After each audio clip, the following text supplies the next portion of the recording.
It's fun sometimes. You learn, you have Yeah. to. Memory's fading, isn't it? Yeah, thanks, I don't quite remember that. And I think it's good for children to learn how to work.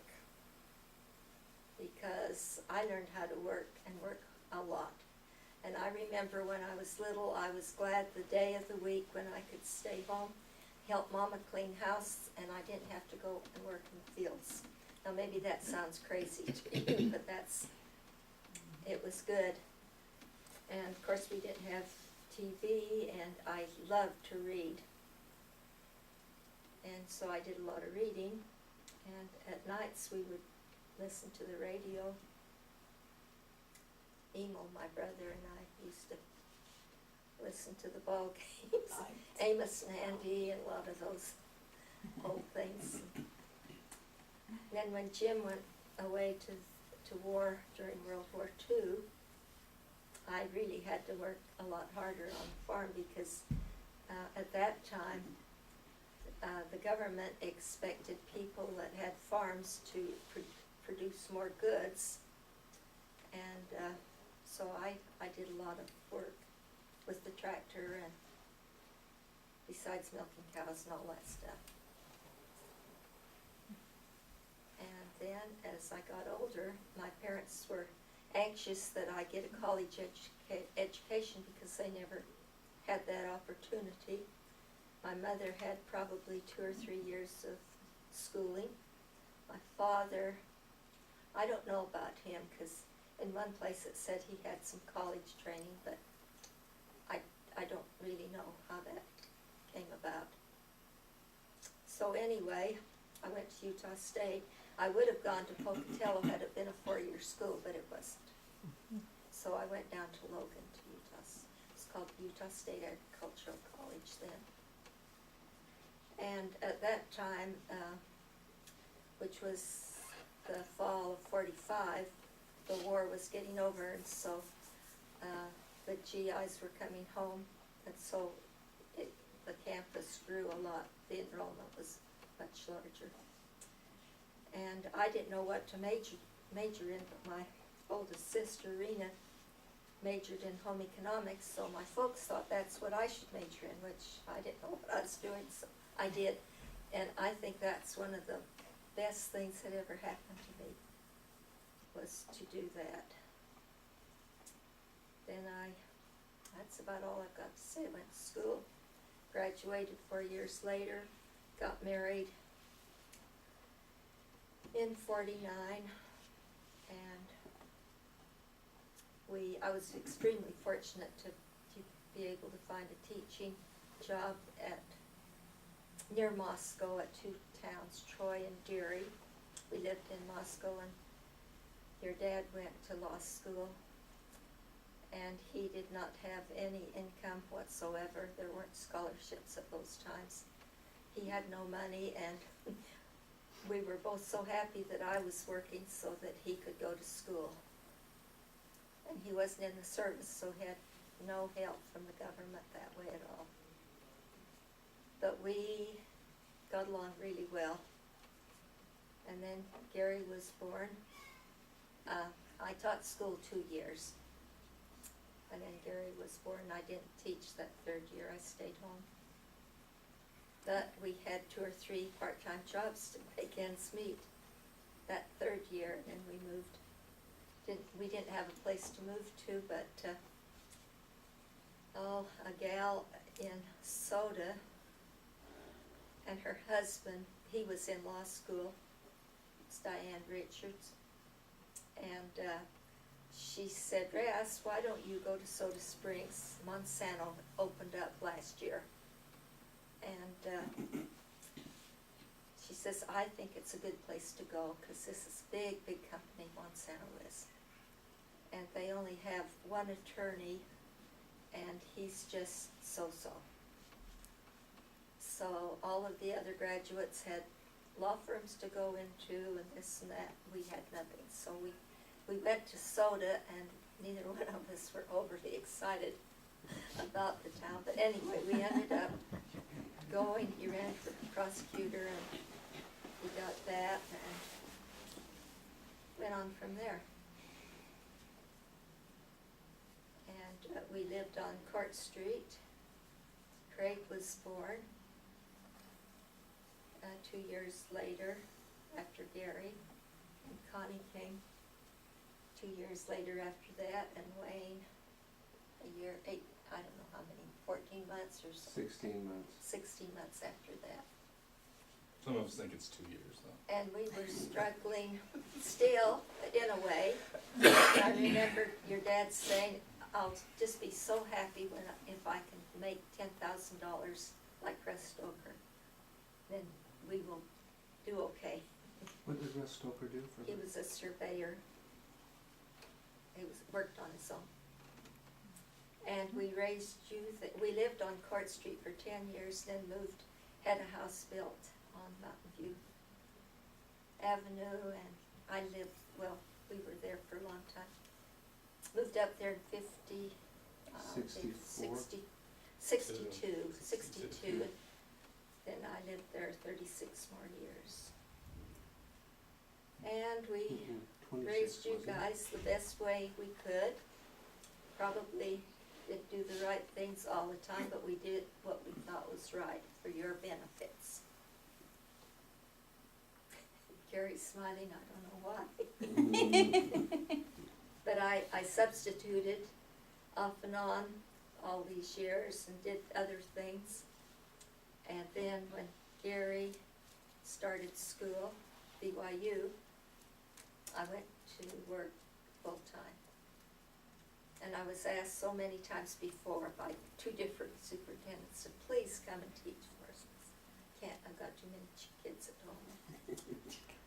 But anyway, I did when Gary went, because we knew that just being 2 years apart in school and that it would be very expensive, because there was school, no scholarships, nothing, no trusts. Mhm. Oh, I'm sorry, I shouldn't say no scholarships, because there were for you guys. I'm sorry, I didn't mean that. But there was school, and then there were missions, and then when you got home from your missions, you each got a new car. And let's see, what else? Then we ended up being by ourselves, because you all had gotten married in the temple, which was a great blessing for all of us. And then we were alone, finally.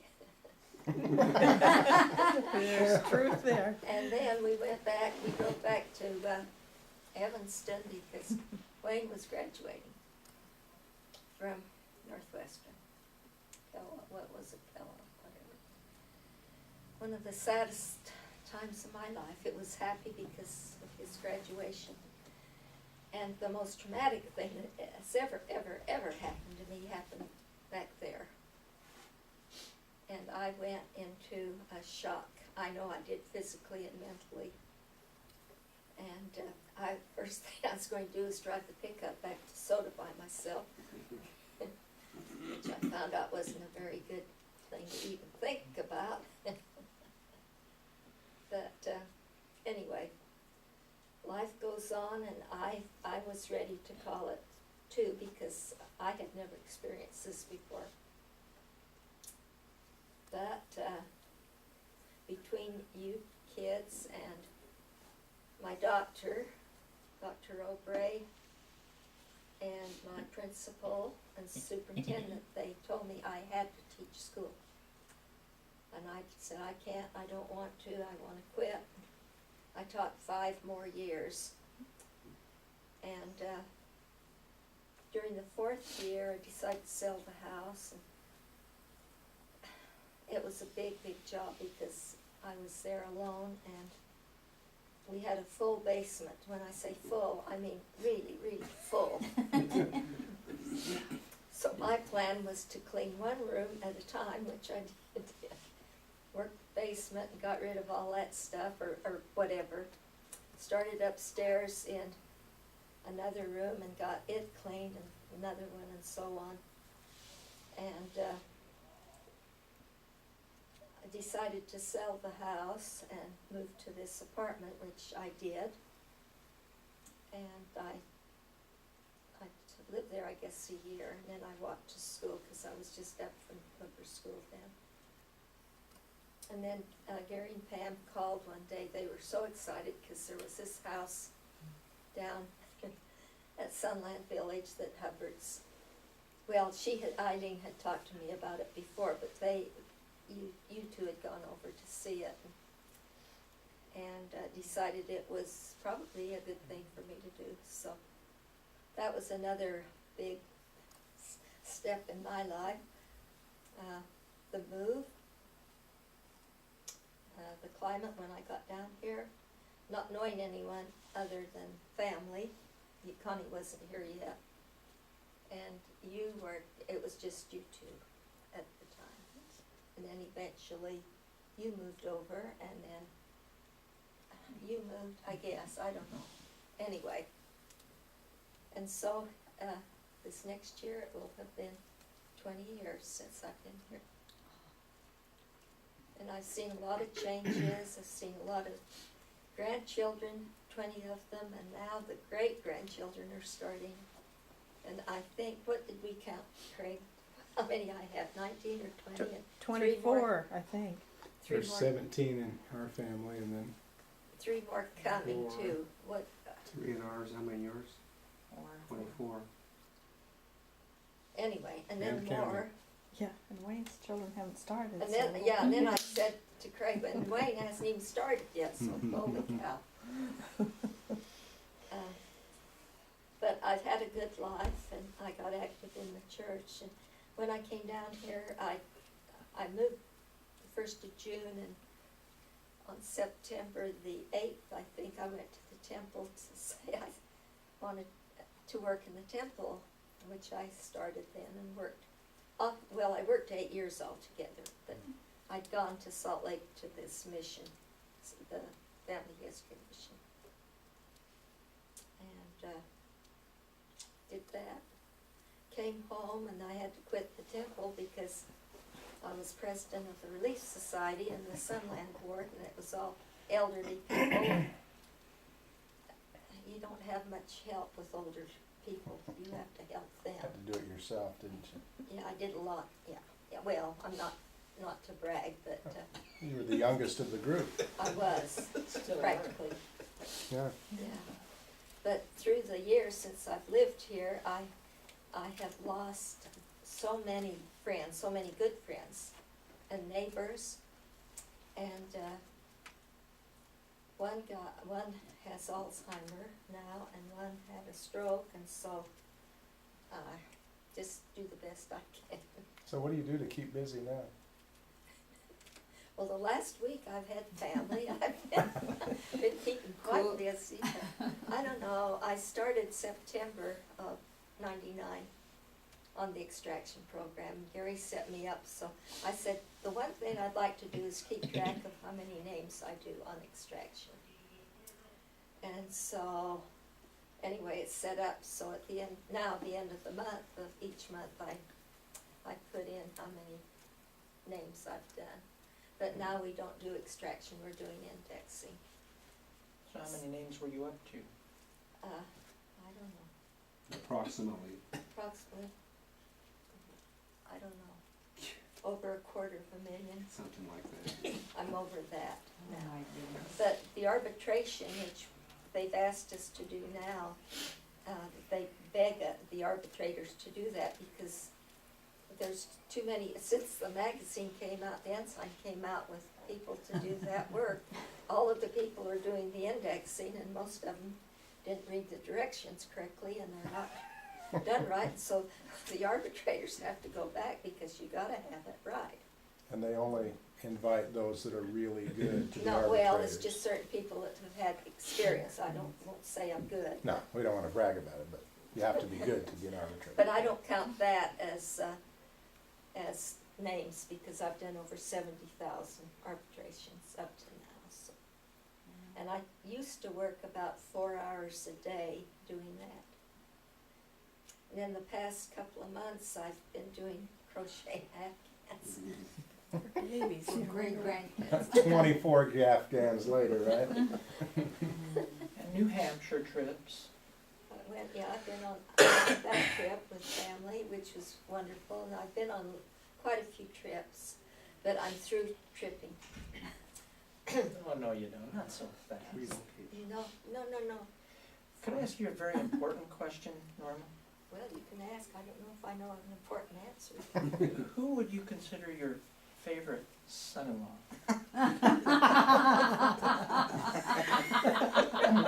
That's awesome. Your favorite. Oh, I don't want to embarrass anyone in the group, so I better not say. How about your least I think favorite it would be. son-in-law? There you go, a little more accurate on that. I think Tom is my favorite. Mom? Yes, I just want you to know that I'm so pleased with each of my children and the spouses that they have chosen, because you are just all very, very special. Could you elaborate on that a little bit more, please? Start with your oldest. With each one. And I know that you've raised your children the best that you knew how, you know, and you did a good job, and I've noticed that education has been very important to you and your children, because without a good education now, I don't know what's going to happen. And I think the church has helped in so many ways to raise families and to keep them together.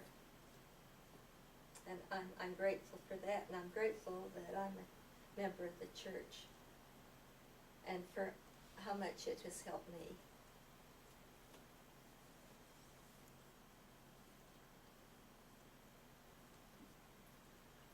Can I ask a question? And I somewhat joked about your baptism, and I didn't mean to make light of it, but when do you, tell us about your conversion to the gospel. I mean, obviously, that's when you physically became a member of the church, but when, just about like, your conversion to the gospel, well, which see- probably didn't come until after your marriage, right? Oh, well, And- after you, Well- yeah. Yeah. Well, I went to. And all of the events precedent to that. There's too many.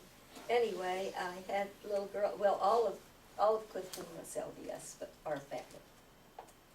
And so, met your dad, and then we dated some.